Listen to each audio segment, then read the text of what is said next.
Welcome back. As I mentioned, we have Siobhan Foster here, and she's going to give us a Laguna Woods update. Well, welcome. Nice to see you again. Hello. Nice to see you.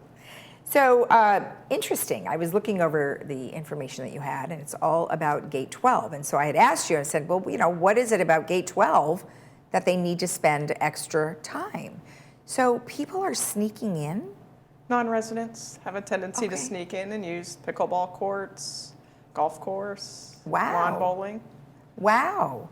You know, you think, I always thought that it was pretty secure for the most part, but this gate is a little bit different than the other ones. Correct. It does not have gate arms as the other ones do. Okay, and that makes a huge difference. Yes. Okay, well, wonderful. Well, tell us what they're doing at Gate 12. Sure. So in May, technological safety upgrades were completed. This includes a license plate recognition cameras on both the outbound and the inbound lanes at Gate 12.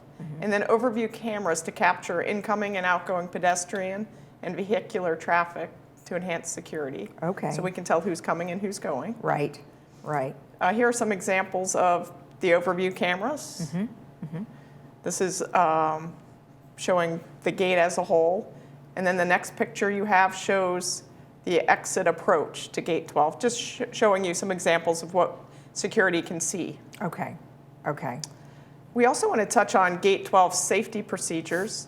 Security checks IDs at Gate 12 to ensure added security. Compliance with the contractual obligations for the 19 restaurant and lounge. And to mitigate non-resident use, again, of golf, lawn bowling facilities, and pickleball courts. Oh, okay. So when a resident invites a non-resident guest to meet at Restaurant 19 or one of the amenities, golf, lawn bowling, pickleball, the guest must accompany the resident in the vehicle or immediately follow the resident through the gate, and the resident must notify the gate ambassador of the guest or be authorized in the gate clearance system. Okay. And a guest can be entered into the gate clearance system by calling resident services or making the entry via the resident portal. Got it.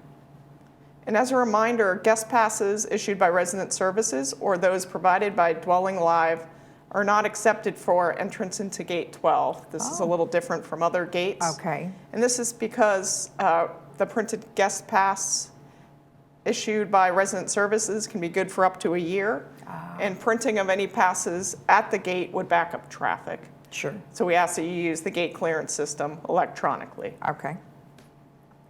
I also want to touch on additional hours for amenities this morning.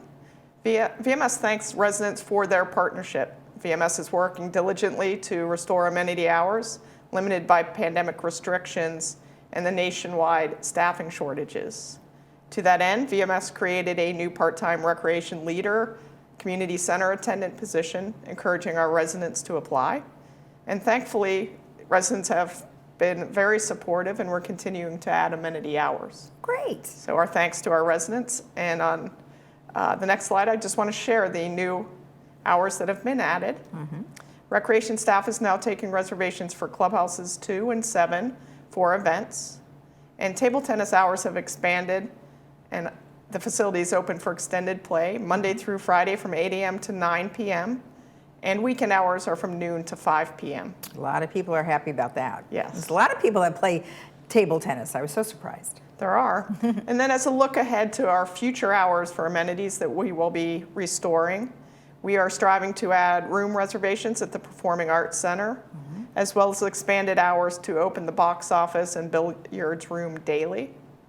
At Clubhouse 6, we are striving to add additional days for reservations. At Clubhouse 4, we want to add weekday hours from 8 to 9 a.m.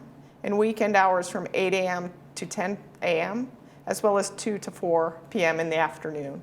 Yeah, you know, it's been hard for a lot of the clubs, and they were so used to going to those particular clubhouses for so long. And then, of course, we couldn't get enough people for staff, and you have to have a staff member to be able to open and close those and set them up, right? Absolutely. Okay, We're getting there, though. Good. That's great. Good news. And then similarly, we want to add back more hours at the fitness centers, and specifically at the community center, fitness center.